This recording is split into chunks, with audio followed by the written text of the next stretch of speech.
토마스 하디 원작 아내를 위하여 3부작 두 번째 시간입니다. 경청해주시고 구독과 좋아요는 영상 제작에 도움이 됩니다. 지난 이야기. 쉐이드렉 부부는 점점 생활이 궁핍해져 작은 식료품 가게를 운영하게 된다. 그 무렵 에밀리도 읍내 부자 상인과 결혼을 하게 된다. 조안나는 크고 넓은 저택에서 우아하게 살아가는 에밀리에게 질투를 느끼고 생활 능력이 없는 남편 쉐이드렉을 닥달한다. 쉐이드렉은 돈을 벌기 위해 전 재산을 털어 항해에 나섰다가 돌아왔지만 더 많은 돈을 벌어오라는 조안나의 채근에 두 아들을 데리고 다시 항해에 나선다.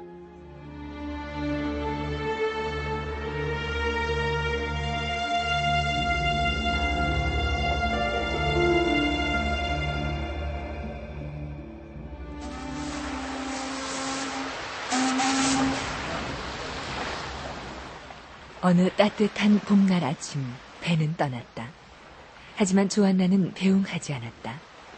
자신의 욕심으로 인해 남편과 사랑하는 두 아들을 떠나 보내야 하는 슬픈 전경을 차마 볼 수 없었기 때문이다. 남편도 내 마음을 알았겠지. 그러니 어제 출학 시간이 내일 점심쯤이라고 미리 말했던 게지.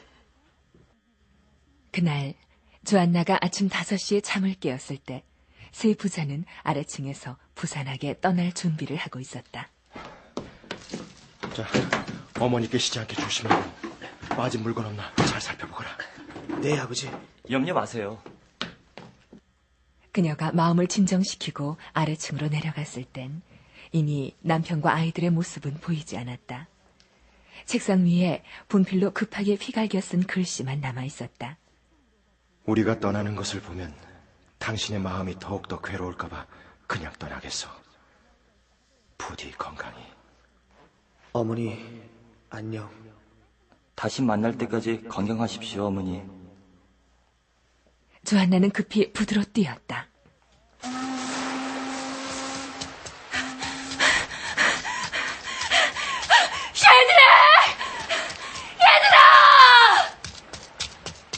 저 멀리 수평선 위로 남편의 배가 보였다. 그러나 바람에 펄럭이는 돛대만 보일 뿐 남편과 아이들의 모습은 어디에도 없었다.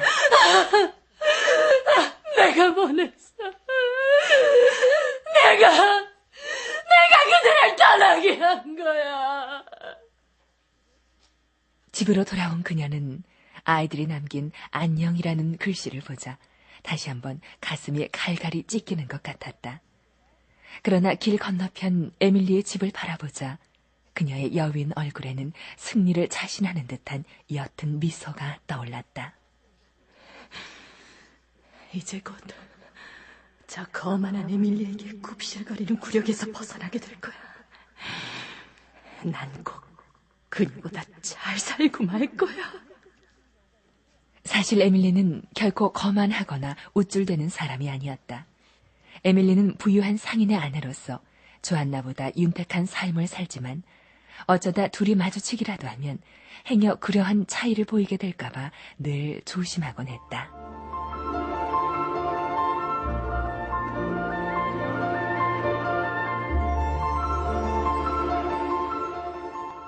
그해 여름도 어느새 지나갔다. 조안나는 이제 계산대와 유리창만 남았다고 해도 과언이 아닐 만큼 텅 비어버린 가게에서 간신히 연명해 가고 있었다. 이제 단골 손님이라곤 에밀리뿐이었다.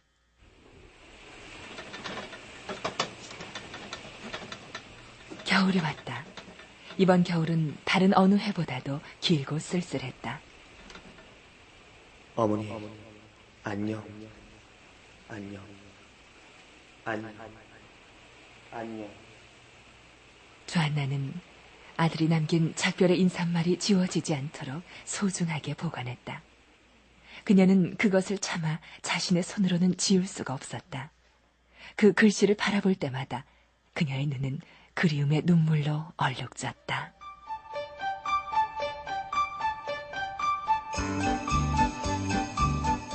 다녀왔습니다, 어머니. 어서 오거라, 내 아들. 장성한 에밀리의 아들들은 크리스마스 휴가를 보내기 위해 집으로 돌아왔다. 그들은 대학 입학을 앞두고 있었다. 그러나 조안나는 마치 물속에 잠긴 사람처럼 가만히 숨을 죽이고 간신히 하루하루를 연명하고 있었다. 이제 한 번의 여름만 지나면 항해도 끝나겠지.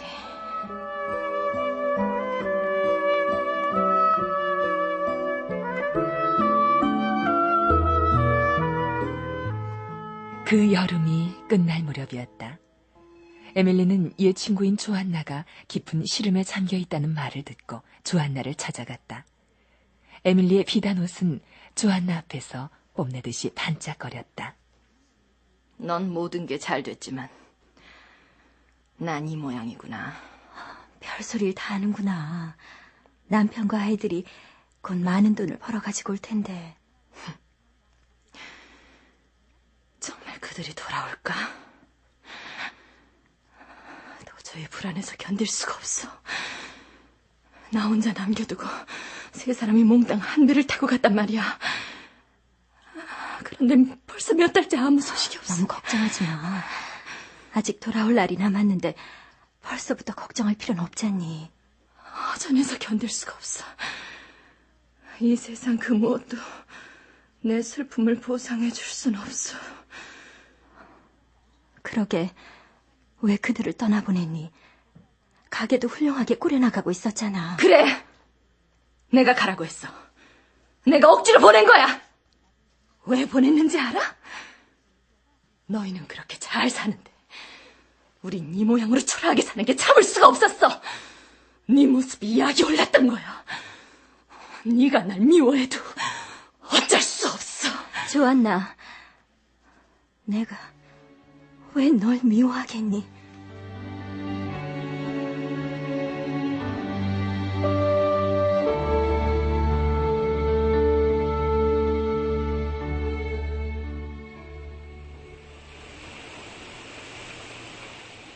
벌써 가을이 깊어지고 있었다. 배가 돌아와야 할 때가 이미 지났는데도 쉐이들에게 배는 돌아오지 않았다. 조안나는 걱정이 현실이 되는 게 아닌가 노심초사했다.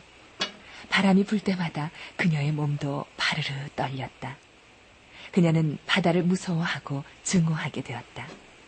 바다는 그녀가 슬퍼하는 모습을 보고 기뻐하는 원수 같은 존재라고 생각했다. 그들은 반드시 돌아올 거야. 조안나는 쉐이드렉이 이번 항해에 성공해서 돌아오면 아들들을 데리고 교회에 가서 하느님께 진심으로 감사의 기도를 올리겠다는 말이 머릿속에 떠올랐다.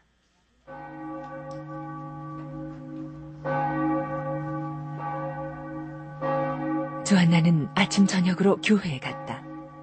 그녀는 20년 전 겨울 남편이 무릎 꿇고 기도를 올렸던 바로 그 자리에 예전의 남편처럼 무릎을 꿇고 앉았다. 자비로우신 하나님, 부디 남편이 다시 돌아와 이 자리에 앉을 수 있도록 인도하여 주십시오. 제 두 아들도 무사히 돌아와 감사의 기도를 올릴 수 있도록 은총을 베풀어 주십시오.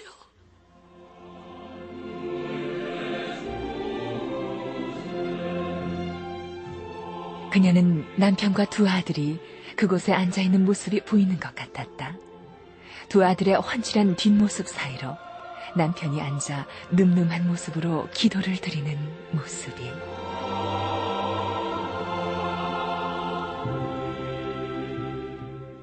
그러나 그들은 돌아오지 않았다. 자비롭다고 믿었던 하느님은 조안나의 영혼을 불안에서 건져주지 않았다. 그것은 아마도 조안나가 젊은 시절 자신의 양심을 저버린 대가인지도 몰랐다.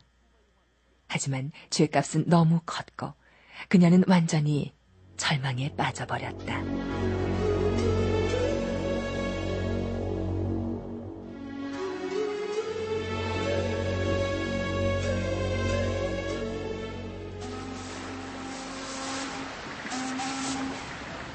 조안나는 날마다 부두에 나가 배를 기다렸다. 뱃길이 환히 보이는 언덕에 올라 멀리 수평선 저쪽에 작은 점 같은 것이 보이면 그것이 남편의 배일 거라고 희망을 걸었다.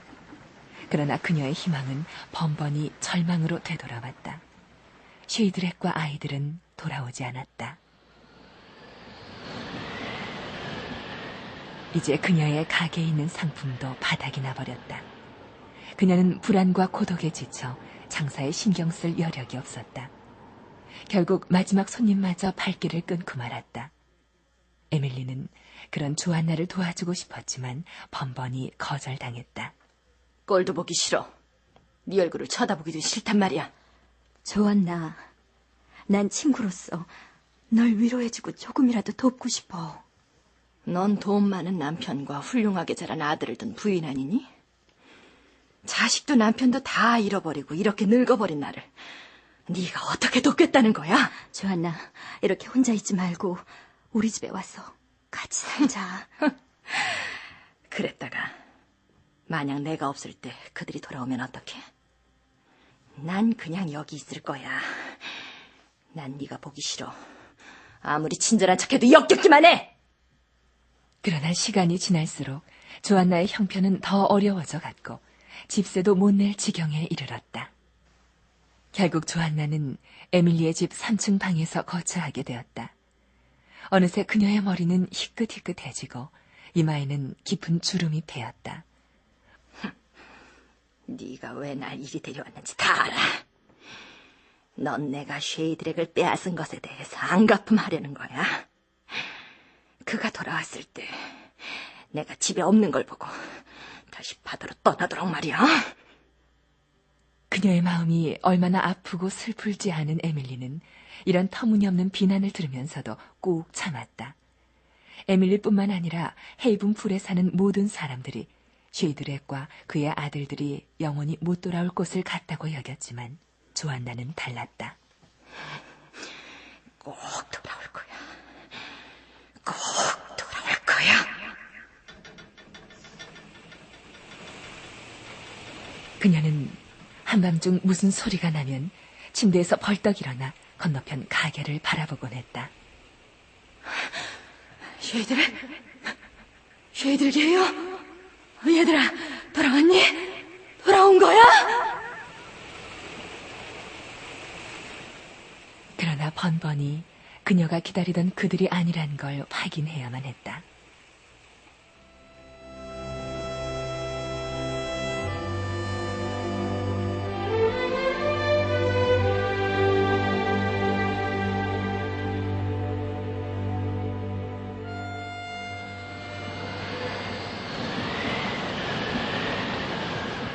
남편의 배가 항구를 떠난 지도 6년이 지났다.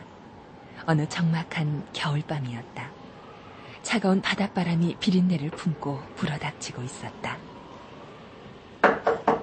조안나! 조안나! 우리가 돌아왔어, 조안나! 어디 계세요, 어머니? 어머니! 엄마, 보고 싶어요. 엄마! 한밤중이었다. 조안나는 자다가 깜짝 놀라 깨어났다. 거리에서 쉐이드렉과 아이들의 발소리가 들리는가 싶더니 가게 앞에서 그녀를 부르는 소리가 들렸던 것이다. 그녀는 자리에서 벌떡 일어나 아무 옷이나 대충 걸쳐 입고 허둥지둥 에밀리의 집 계단을 뛰어내려갔다. 부둣가에서 몰려온 짙은 안개가 거리를 가득 채우고 있었다. 한 치 앞도 구별하기가 어려웠다. 쉐이드렉! 쉐이드렉! 어디에 있어요? 얘들아! 얘들아! 그녀는 미친 듯이 맨발로 거리를 헤맸다. 역시 아무도 없었다. 남편과 아이들이 자기의 잠을 방해하지 않으려고 조용히 자고 있을지도 모른다고 생각했다. 그녀는 힘껏 가게 문을 두드렸다. 쉐이드렉! 쉐이드렉! 나 여기 있어요! 얘들아! 엄마가 왔다! 얘들아! 잠시 후 그 가게를 운영하고 있던 젊은 새 주인이 2층 창문을 열고 내려다보았다. 아유, 누구세요? 그의 눈에는 송장 같은 여자가 반 벌거숭이 차림으로 서 있는 것이 보였다. 아유, 쉐이드의 부인이시군요. 난 또 누가 왔나 했네요. 젊은 주인은 친절하게 말했다. 불쌍한 그녀의 터무니없는 기대가 지금 그녀를 이 지경으로 만들었다는 걸 잘 알고 있었기 때문이었다. 여긴 아무도 찾아오지 않았어요. 젊은 주인은 이렇게 말하고 가엾은 눈길로 그녀를 쳐다보고 있었다.